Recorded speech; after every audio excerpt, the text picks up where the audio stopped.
One of the top things tourists want to do when they come to Florida is see an alligator. And we're the world's only drive-through alligator park.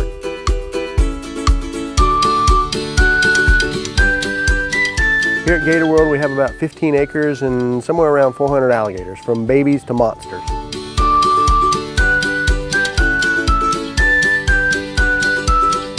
We also have a place where you can park, get out, hold an alligator, feed an alligator, interact with alligators at a different level.